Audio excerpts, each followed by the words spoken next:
Every change has a reason. Baby, let it come to you.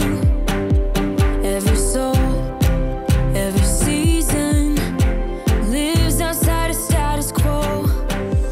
If we stop believing we're meant to be, expanding our abilities.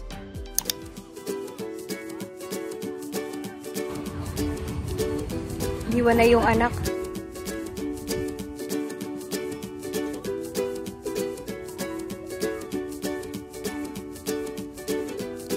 Kick mo, kick!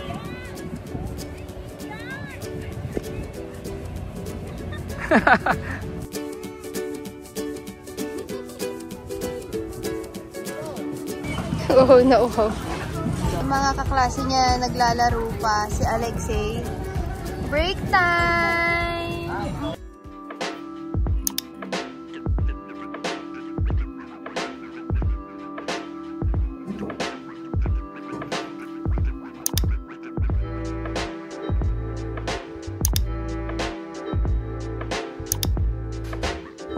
So this is what we are wearing today, yung studio, and nag-sleepers lang ako na ganyan. Pasensya na at magulo ang aking closet.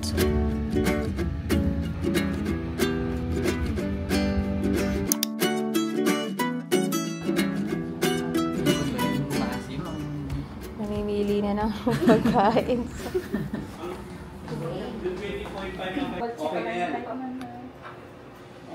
Okay. Thank you. Thank you, baby X. Diba sabi ni mami sa'yo, okay lang naman mag-dry pag-injection, pero saglit lang yan, oh. Ganyan lang. Hindi nga, gusto nga niya yun eh. Gusto mo na injection? Yes. Gusto niya yun, sarap-sarap ng pakaramdam. Ano bag, baby, tabi bag? Sino takot sa injection? Si Alexei o si Daddy? Ano sa pag-ibig dito? Ate Ana. Si Ana. Ate Tren. Ba't mo alam? Hindi naman, mabilis lang yun. Di ba anak, nag-injection ka naman dati. Tapos, tapos na, ang galing mo nga eh. Uy, baby, uy. Uuwi din tayo after. Eh, mag-visit tayo kay Ninang. Nandito si Ninang. Punta Ninang, please. Okay, pupunta tayo kay Ninang. Alexei, di ba si Daddy sa warehouse ng... Nandito si Mami. Di ba si Daddy sa warehouse nag-work? Si Doktora, dyan siya nag-work. Ang tawag dyan, clinic. Clinic. Can you say clinic? Clinic. Sayaw mo ah. Diyan namin dati winiway si Alexei sa tabi ni Ate Ana, dun sa blue. Kaso hindi ka nakasya dyan, anak. Kaya, dun ka na sa loob. Dun sa may pang weight and height dito sa kanina, di ba? Dyan ka tinimbang. Dito, tata. Hindi ka nakasya dyan, anak. Tata, baby, dito, tata. Noon, nung baby ka. Pero big boy ka na, so hindi ka na dyan iwi-weigh. Check up. How are you? Ang ears. Nasaan? Okay. Nalilinisan ba yung ears? Very good. Can you open your mouth, Alexei? Ay, very good. Nasaan ang tongue? Nasaan ang tongue? Very good. Nakapag-check na ba sa dentist? He will give you typhoid vaccine. Dito na lang tayo. Left arm. Right-handed ba siya? Napapalit-palit po eh. Tapos ipit lang natin, ha? Do not move. Okay. Mami, hug na. Hug lang? Wala. Do you know how to count na? Nagka-count na ba siya? Ano po, nagka-count na yan? O, count na. 1, 2, 3, 4, 5, 6, 7, all done. 9, 10. Finish! Oh, Superman, Superman. Oh, tapos na! Yay! All done. Ay, sige, stop na yun Oh, na. sige, tell me the animals there. And then the weight is very good. So, mas magana na siyang kumain ngayon. Opo, Dok, pero yung mapili pa din po siya. Pero at least, nagtatry na pa konti-konti. Kasi Dok, sobrang lakas niya sa milk. Ay, talaga dyan sa gitna yun. Wow, ang sarap naman ng baon. May apple chips, banana chips. Ano to? Pahingi akong candy. Pahingin candy si mommy. Yes. Thank you! Dito kami ngayon sa Eastwood. Gumagalaw lang yung aking table kasi may meeting si Jedoy. Habang si Alexei ay maglalaro muna dito. Kanina, galing kaming hospital kasi nag-visit ako sa kapatid ko. Sadly, hindi nag-progress yung pregnancy. So, nag-visit ako, hindi ako nagkuha ng video in respect na din. Tapos, si Alexei, bago kami pumunta doon, nagpa-injection siya for typhoid. Medyo January pa dapat yung vaccine. Actually, updated naman kami. It's just that yung typhoid lang yung dinelay dahil daming nangyayari ng January, February. Hindi namin nadala si Alexei. But usually, basta sinasabihan kami ng pedya, nadadala naman namin agad. Kasama ni Jello yung mga iba naming katim. Pina-separate ko lang to kasi para mabigyan ko si Alexei nitong pork. Dapat kasi ganyan na itsura niya. And extra side ng kimchi. Tumatakbo na. Iniwan na lang namin si Kuya Arnold kasi magbabayad pa. Yes, monsters anak. Wala naman siyang yung toy na parang fixated siya na gusto ko ng Paw Patrol or di kaya PJ Masks. Wala naman. Nagtitingin-tingin lang. And napapakausapan na one only. Nakaikot na kami. And wala siya nabiling toy. Yes. Ang problem namin is yung space kung saan ilalagay yung toys. Kaya talagang tinatry namin yung best namin na hindi magdagdag. Kahit nakakatem. Kasi minsan kami ni Jello yung mismo gustong bumili ng toy kasi parang gusto namin makita yung reaction ni Alexei about the toy. Pero tinatry talaga namin na hindi siya super bilihan. Hi! Like this? Dark chocolate yan. Gusto mo yan? Dark chocolate? Ano, Mami?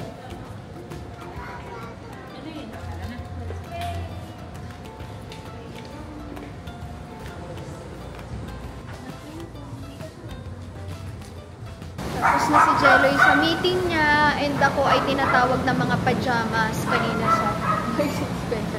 Pero wala akong binili. Chocolate lang talaga. Yung favorite ko na chocolate. Okay na po.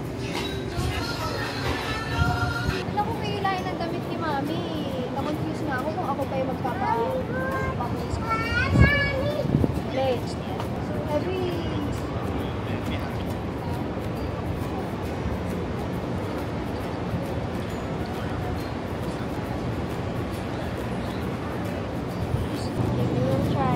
Sit down, okay? Okay, sit down. Tabi ni Mami, sa tabi ni Mami.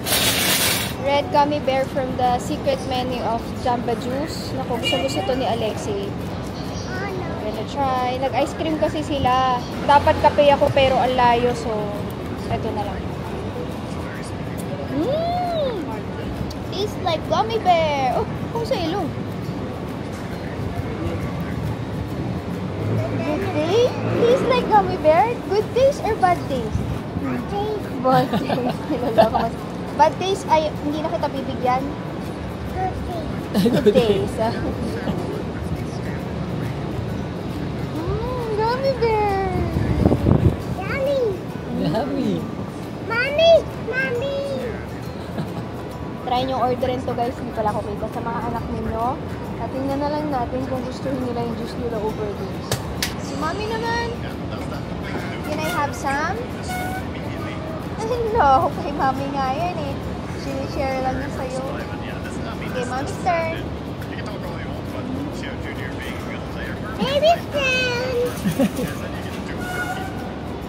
Alexei, kwento mo kay Daddy. Di ba wala kang nabiling toy?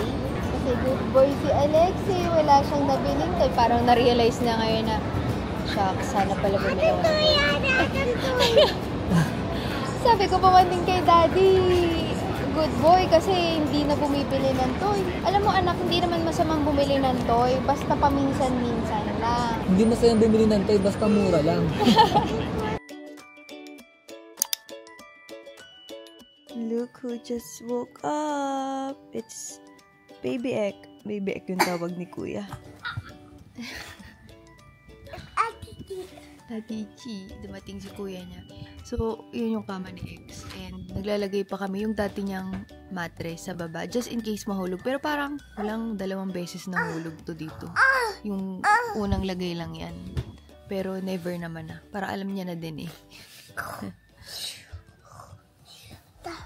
Okay, nakabaliktad pa pala. to ang aking choice for today because I know this is really full coverage and meron akong, yung pasa ko dito, green na siya ngayon. Yung natamaan ng bote ni Alexei. Lalaro kami tapos nainis siya. Ginano niya sa akin dito sa mata. Hindi naman siya nag-black eye, buti na lang. Pero nung pagaling na siya, kung kailang pagaling, saka siya nag-green. But today is the first ever interview. Actually, it's called assessment interview. I scheduled Alexei for different assessment interviews para ma-visit namin yung mga school na potential na maging school niya. Kasi yung school niya ngayon, which I'll be sharing very soon pag wala na rin kami dun, is for, sa akin maganda siya for play school. I have also considered homeschool. Kaso, hindi ko kasi alam kung kaya ko sa sarili ko yung responsibility and yung commitment. Kasama ako sa mag-aaral at magtuturo. Kaya naisip namin na ipasok na lang siya sa regular school. And number one na consideration is kung gaano kalapit. Sa amin since we are from Pasig area, syempre maghahanap kami ng school na Pasig or di kaya man lang kahit Ortigas, Green Hills, sa mga ganyang area. So I've listed a couple of schools. Tinignan yung travel time, kung anong klase ng pagtuturo. Is it an international school? Is it run by priest? Yung mga ganong klase, and as well as of course tuition. Siyempre titingnan ko guys yung tuition, diba? Pero ako yung kinakabahan kahit hindi naman ako yung i-interviewin. Maganda lang din na na-share ko dito kasi as a first time mom, hindi ko alam na maaga pala ang enrollment. This is my favorite blush as of the moment. Yung nagbablush ka pero di naman siya agad pink or red. Ayan na siya. Usual na color ito sa mga lipstick, but then sa lip tint, hirap na hirap ako humanap ng ganitong shade. So, I made it into a lip tint. For today, yan lang ang ating suot. Diba? Hindi na ako nag-isip ko ano ipa-partner. Super simple yet functional. Kahit anong galaw ko mamaya, walang problema. Si Jeloy, nandun siya sa labas pa. Sakay na lang siya. Sina Ate and Alexei is here. Kung curious kayo, ang pinapasa lang sa akin is number 1, PSA birth certificate, tapos 2x2 ID, passport. Yun yung mga usual na requirement dun sa mga schools na in-applyan ko. And halimbawa yung anak nyo is galing na sa ibang school, pero pagka pre-K, nursery, hindi naman kailangan. Pag mga grade 1s, parang recommendation letter from the previous school. Nagbayad lang ako ng assessment or interview fee, and then pag na-kumpirma na nila, nabayad ka na, saka sila magbibigay ng schedule. Tapos dito sa school na to, ang requirement is kailangan naka-collared si Alexei and then pants. Sa other schools, parang wala namang binigay sa akin na attire. Pati yun yung usual na process when trying to look for a school or pag magpapa-assess ka sa school ng iyong anak. Ayan na si Jay. Pasakay na siya. To be honest, ang pinag-applyan ko kay Alexei is a mixture of Montessori, international school, and then yung mga school na may mga priest. Kasi hindi ko alam kung saan siya papasa o kung saan niya. Makikita naman natin siguro sa reaction ni Alexei, or kung hindi, kami na lang magde-decide ni Jeloy since bata pa naman. So kung hindi siya makapasa dun sa isa, meron pa kaming plan B, plan C, plan D. What's in my bag muna tayo? Kasi hirap gumagalaw ang ating camera. As I've said, kasi dalawa lang ang pwedeng pumasok for interview, plus yung bata. So, yung bag ni Alexei na backpack, hindi ko madadala ng isang buong ganyan. Tapos, yung kanyang milk powder, just in case bigla siyang humingi. Wipes, meron naman akong wipes, and hindi naman siguro tatagal ng more than 1 hour yun. So, I think okay na to. Iba-iba ng angle ang ating what's in my bag. Wallet, nandito na lahat ng aking cards, and ang tanging laman nito ay cards, resibo at isang 20 pesos. Of course, ang ating Tiger Balm, hindi mawawala yan sa kahit na anong bag natin. Extra battery ng DJI Osmo 3 na gamit ko, and yung tripod. Actually, okay naman yung battery nito alone, pero nagdadala lang ako ng extra battery. Siguro dahil nasanay na ako magdala ng extra battery. Yun lang ang laman ng bag ko. Yung phone ko, yan, nilalagay ko rin naman sa bag, but mostly kasi hawak mo na din. So, yun lang. So, required yung mask. Jeloy nandito lang sa gilid ko. Sa admissions office kami pupunta. Pati yung campus. Nakakuha na kami ng visitor's pass. And we're 5 minutes early. Ready ka na, Alexei? Are you ready? Yes! And we are done. Nung una, hindi siya sumasagot. Pero, in all fairness, nung tinatanong na siya ng mga question na, normal questions, wala namang tinanong about kailangan marunong na mag-ABC o 1, 2, 3. Tinanong na siya kung marunong. But hindi naman, like, required. Pero, nakakasagot naman si Alexei. Mahihiya lang talaga sa una. Kasi number 1, stranger yung nagtatanong sa kanya. So, syempre, tinuruan pa man din namin to na, do not talk to strangers. Are you happy? Yes? Anak, gusto mo dito mag-school? Ha? Yes? Kailangan daw namin maghintay for the result. Pero actually, sinabi na rin nung nag-assess kay Alexei, si teacher, na pwede naman daw si Alexei. So, it's pre-nursery pala, nursery, kinder, tapos grade 1 na. Yung kinder kasi kailangan 5 years old na siya. Eh, nakakatuwa kasi okay si Alexei dito. Hello, Inay, video. Naka-video kami.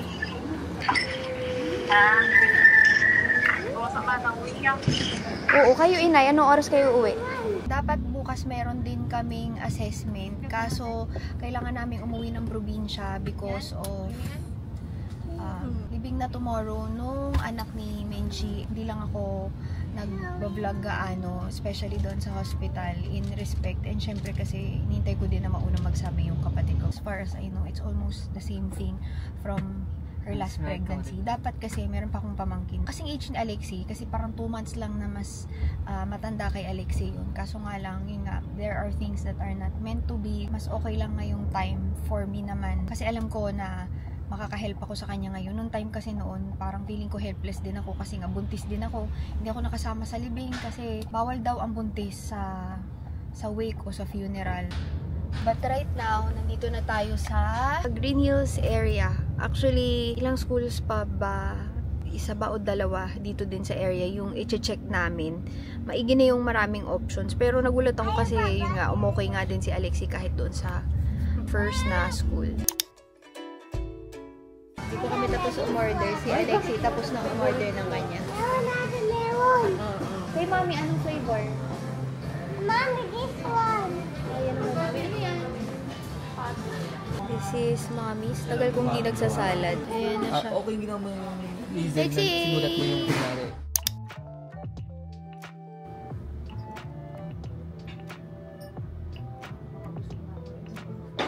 So, ako ay nagpa-gupit ng di pinaplano. Kasi nagpa-massage kami ni Jeloy and nag-oily yung buhok ko. Kaya, magpapa-blow dry lang sana. Sakto. Ang oily na ng aking hair. And medyo, ang bilis sumaba talaga. No? Wala akong alam kung anong tawag dito. Short bob. Ba yung hairstyle na to. Basta lagi sinasabi, straight. Tapos nakataangat dito sa chin.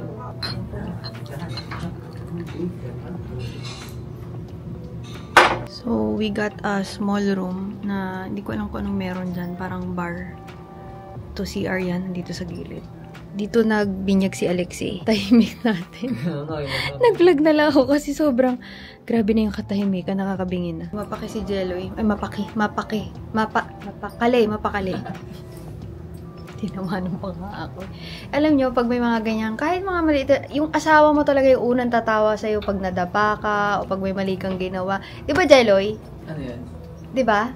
Ano nga yun? Di ba? Diba? Diba? Nandito ka naman ng ano? Di ba? Oo, sige. Oh, sabi ko sa inyo eh. Ano ba yan? Secret! Abangan mo na lang sa vlog. We are now going home. Tapos na yung meeting and nandun na si Baby Nico. Yun yung name ng baby ni Menchi. Tomorrow naman, uuwi kami ng probinsya kasi ngayon lang nila nakuha yung katawan ni Baby from the hospital. Kasi may policy, apparently parang 3 to 5 days before you get the body. And kagabi na discharge yung kapatid ko. Tapos ngayong hapon o kaninang tanghali nila nakuha. Ayaw na ng kapatid ko na patagalin yung wake. So bukas, uuwi kami ng probinsya tapos ililibing na din agad. Si Jelly na. Si Alexei, inuwi na siya kanina pa bago kami mag-meeting. Nagme-makeup lang ako. And si Jeloy, nasa office na.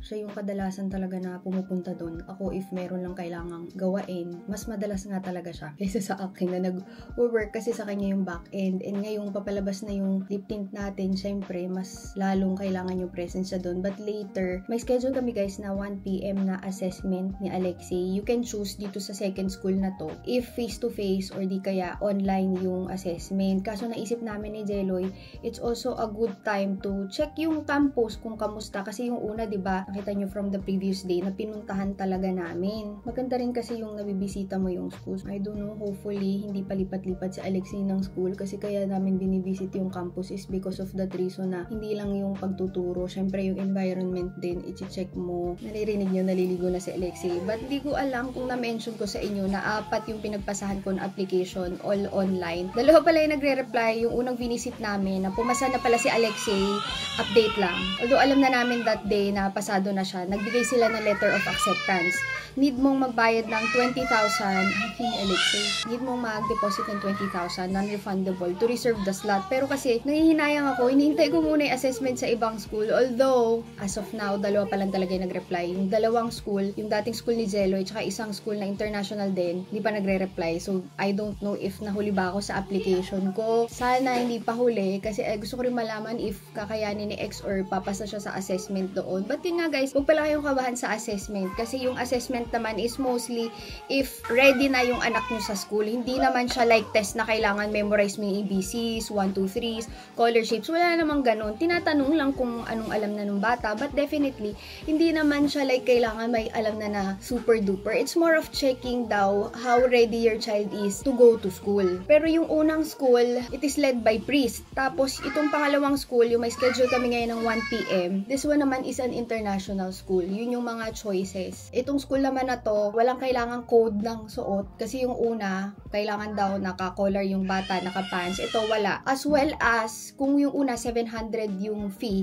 sa unang school, ito, 2,000 pesos naman yung assessment fee nila. Also, I don't know by the time you're seeing this vlog, na-launch na yung lip tint o nakapag-launch na. If nakapag-launch na, I'll be putting it in the info box below. Again, this is not the final packaging yet. But the one I'm trying on today is in the shade Harmony. Meron na akong first layer. Nakalimutan ko mag-record kanina. But usually in the morning, 2 yung nilalagay ko. And then throughout the day, pa isa-isang na lang layer. Mapapansin nyo, glossy to matte yung finish niya. Kanina glossy nung in-apply. And then unti-unti siya nagiging comfortable matte. This is not the matte like the liquid lipstick matte ha. Hindi ito cement feels on your lips. Very comfortable. And ito yung kahit isuot nyo on a daily basis, hindi mangingitim yung lips nyo because this is not transfer proof, not, ano bang tawag doon, kiss proof. Wala kaming nilagay na extra chemicals because we know that the purpose of this one is to be worn on a daily basis. So, at least dapat mas less chemicals. But ang ganda ng ano niya. Ang ganda ng feel sa lips, napakagaan, parang wala ka talagang suot-suot. At since kami ay maglalakad sa campus, syempre hindi naman buong campus siguro ay naka-aircon. We should not be forgetting our Dio. Ayan. Pagka mga ganito, na alam kong di naman like super duper init, I use this one, si Dionat Aloe Mineral Deodorant Spray. Pero pagka gabi, tapos mga days na alam kong whole day may gagawin ako, mas feel ko si roll-on. Since no dress code naman, ito lang ang aking suot-suot for today. The cargo pants is from Just G. Pinadala sa akin ni Just G, bigay nila. Tapos yung top is mango ata ito. Then, I'll be bringing that bag. Si Bottega Veneta. That's it. Wala naman kasing dress code na sinabi for the interview. Daddy is here. And Mommy and Alexei. Po? May internet sa labas. Walang internet sa labas. At home yan. Pinag-wait kami. We're early mga 20 minutes. Kasi may books. Where's Lorax? Walang Lorax ata dyan, anak. Yan lang yung mga books. But you can check. Inuuna niyong pinuntahan.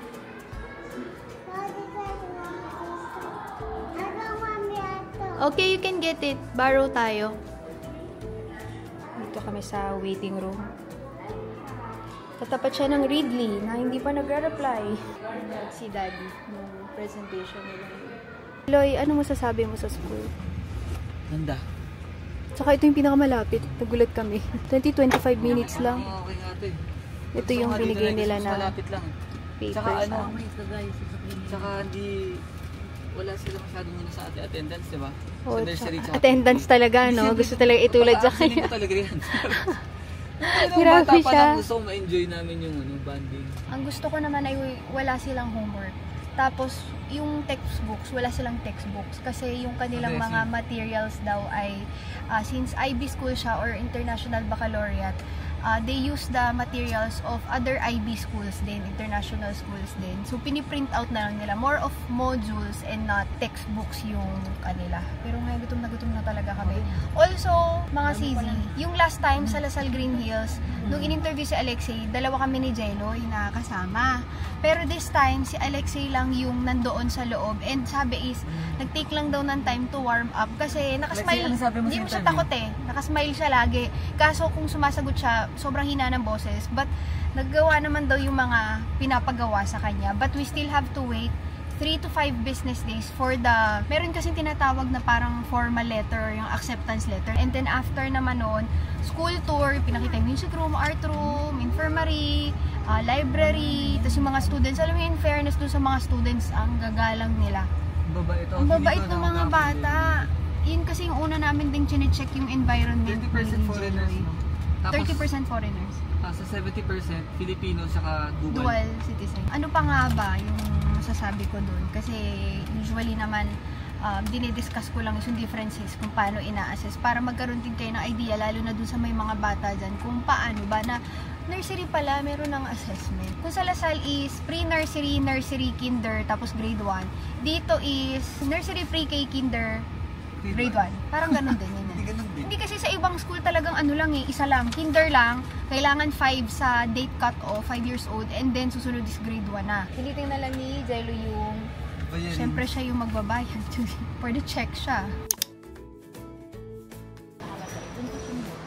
Nauuna sila. Pero nasa SNR kami, kain muna kami dahil for the gutom na ang mga person. Parang 1 hour din inabot yung mismong assessment. Pati tour na rin pala. Assessment saglit lang. Gusto na ko doon sa ano? Hintay ko muna yung assessment ko sa ibang school para sure tayo na saan talaga. Malay mo, nakita naman natin yung weekly. Hindi natin. Tsaka yung sa dating school sa UP. Para sure. Maganda ba yung ano niya, yung room niya? Ayun. Marami bang toys doon? Ay, book na natin doon. Marami ding books. Ano pong mga tinanong sa'yo? Ano pa daw tinanong? You hold here. Hindi dyan sa taas. Dito, oh. Like mommy. Look. Yan. Pero hindi ko pinakita, guys, ha, kung ano binili namin. Kasi yun yung mga usual lang naman na binibili.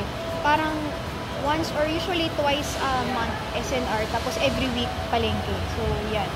May separation na kami kung saan binibili yung mga kung ano-ano. Kung gusto namin yung mga super fresh like seafood, wet market talaga yan. Saka mga meat. Pero yung mga pantry supplies, yung cooking oil, mga juices, kung ano-ano. Fruits ni Alexei for juicing, dito yan sa SNR. Kahit na si Utoy sa taas.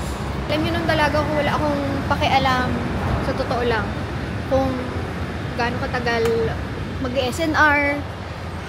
Ngayon, in and out na lang. And yung gaano, gaano ang itatagal ng mga binili.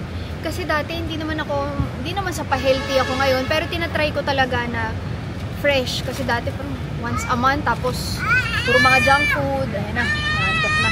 Fully stocked nga, pero ang laman, Diyos ko, puro Yakult, puro Coke. And it's not na hindi kami nagaganon. We just do not stock Coke sa mga restaurant lang kung iinom. And hindi na ako kasing hilig ng before. As in like, sobrang sa isang buwan siguro, 2 beses na lang ako mag-coke. Ganyan, dati araw-araw. And kahit kay Alexei, we do buy Yakult, okay lang. Nagjujuice din siya ng mga nasa Tetra Pak. Pero pag nasa labas na ng bahay, pag nasa loob ng bahay, ginugol ko, green juice talaga yan. Since picky eater siya and hindi siya magaling sa gulay, binabawian ko. Well, importante pa rin yung fiber from when you eat the vegetable. Pero kung hindi talaga gusto nung bata, ayoko naman na i-force feed. So, ang ginagawa namin is hinahanapan namin ng alternatives. Yun lang yung binibili namin sa SNR. And yun yung pansin ko.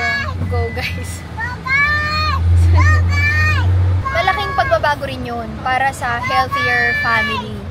Next year nga, bala ko magpa-general check-up because I don't do general check-up every year. So, next year, kaming dalawa ni Jeloy sana. Pero baka ako ngayong year, mag-uuna ako sa Obigaini. Ganda talaga pag nanay na. Ang daming isipin, pero ang dami ko rin ginagawa na. Malayong-malayo na sa before.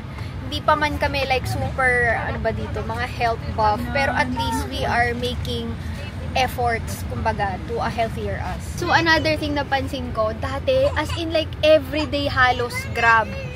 Ako, umiiyak na yun ako. Halika dito kay Daddy. Kay Daddy daw. Nap time. Uwi na kami.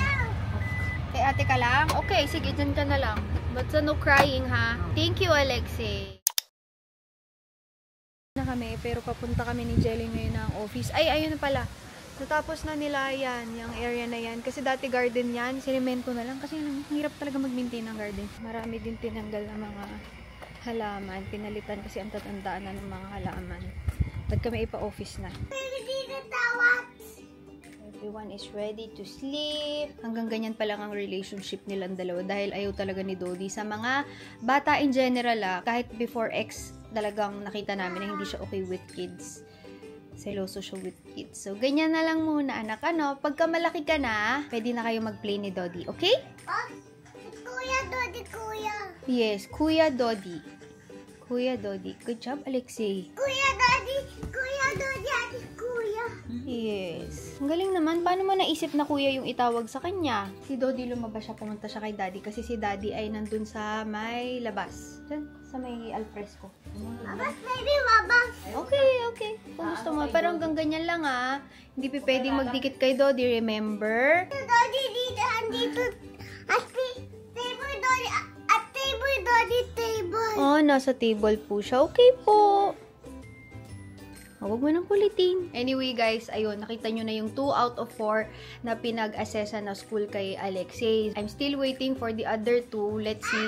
I'll update you kung ano yung mapipili namin. But so far, may sinabi si Jelly kanina, inad lang niya. Parang mas gusto niya na daw tong option 2 in terms of gaano kalapit sa bahay. And kinumpare niya kung saan siya school na galing, which is yun yung parang third option namin. Ang sabi niya, parang mas maganda daw to kasi doon sa pinanggalingan niya ng school. Anyway, saka na lang ang update pag kami ay may final decision na ganun kaaga mga sis. Kahit August pa ang pasukan next school year, kailangan at this time, January pa nga lang nagsisimula na yung admission sa ibang school. I'll be ending this vlog. Maaga pa kami tomorrow since it will be the shoot of our lip tint and blush finally. Ayan na guys. If in-upload ko to tapos available na siya, it's already released. I'll be putting the link in the info box below. Maraming salamat sa panonood and see you on our next videos. Bye-bye! Bakit ka naman maiiyak, anak? Bye, sabihin mo, bye, guys! Sabihin mo, bye, guys! Ayaw. Bye. Ayan ang mga bagong post ni Alexei. Gusto niya ganyan. Every change has a reason.